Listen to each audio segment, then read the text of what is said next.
All right, let's dive right in. Today, we're talking about a really powerful idea. The fact that real, lasting success isn't built on loud announcements or big flashes of inspiration. Nope, it's built on something much quieter. Let's explore this together. The architecture of silent consistency. We're all taught to chase motivation, right? To wait for that lightning bolt of inspiration before we really get started. But what if that's the very thing holding us back? What if the real secret to hitting our biggest goals lies somewhere else entirely? Okay, so look at this. This really lays out the fundamental choice we all face. On one side, you've got relying on emotion. You see that wild, unpredictable waveform? Those are the amazing highs of motivation and the crushing lows of self-doubt. But then on the other side, you have relying on discipline, shown as these stable, interlocking gears. It's a system. It's dependable, it's consistent, and it shows up whether you feel like it or not. This is the core battle we're going to unpack. And that leads us perfectly into our first section, the motivation trap. Have you ever had a brilliant idea on a Monday? You're full of energy, you're so excited, but by Wednesday, that fire is completely gone? If that sounds familiar, this section is definitely for you. Think about it like this. Motivation is a fantastic starting gun.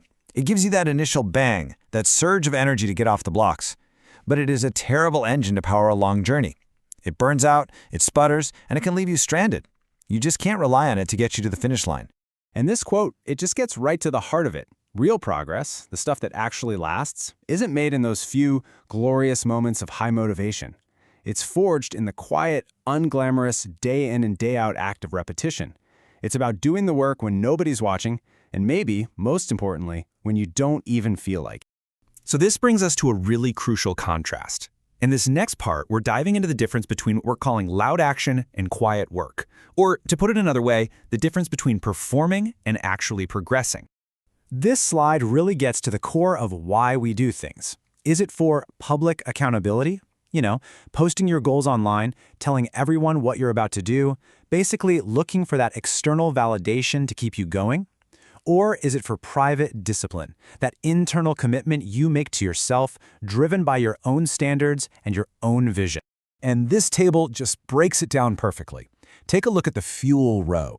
Loud action literally runs on applause. In the next row, you see its whole focus is on posting progress. And the result? It's volatile.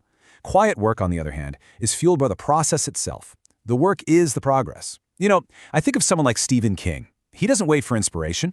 He just writes his pages every single day. That's a system. And because of that, it's incredibly stable. So here's the difference in a nutshell. One person is out there chasing applause. They're performing. The other is quietly building a wall, brick by brick. They're progressing. One is a performance, the other is building the future. So if motivation is a trap and public applause is just a distraction, what's the solution? Well, that brings us to the architecture of consistency. I love that word, architecture. It implies something designed, something intentional, something you build on purpose. And this is our key definition. Silent consistency is the discipline, not the feeling, the discipline of repeating a process day after day without needing a gold star, a pat on the back, or an emotional high to get it done. It's a commitment to the system, not the fleeting outcome. Let that one sink in for a second. The goal isn't to feel motivated every day. The goal isn't to feel good about the work every single moment. The goal is simply to show up and execute the process you've designed. The feeling follows the action, not the other way around. So why does this matter so much? Just look at the benefits here. An internal system is reliable, like a compass. You can always count on it. It builds its own momentum, kind of like a snowball rolling downhill. It becomes immune to criticism because, hey, you're not looking for external approval anyway. And finally, it's what creates real, tangible assets, like a seed growing into a tree. Okay, this all sounds great, but how do we actually do it? How do we put it into practice? Let's get practical. This final section is all about building your own framework for silent discipline. It's a really simple three-step loop. First, you define the process. What is the smallest repeatable action that leads to progress? Not the big goal, just the action. Second, ignore the applause. Make a conscious choice not to talk about it. Do the work for an audience of one, you.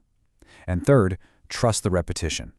Have faith that the accumulation of all these small, silent efforts will compound into something extraordinary. This, right here, this is the whole mindset shift.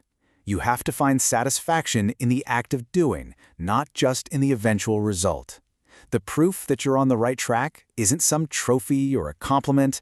It's the simple fact that you showed up again today and did the reps. So as we close this out, I want to leave you with this question. Forget the grand declarations. Forget the social media posts. What is the one small, silent, unglamorous action that you can commit to repeating tomorrow and the day after, just for you? Because that's where the real work begins.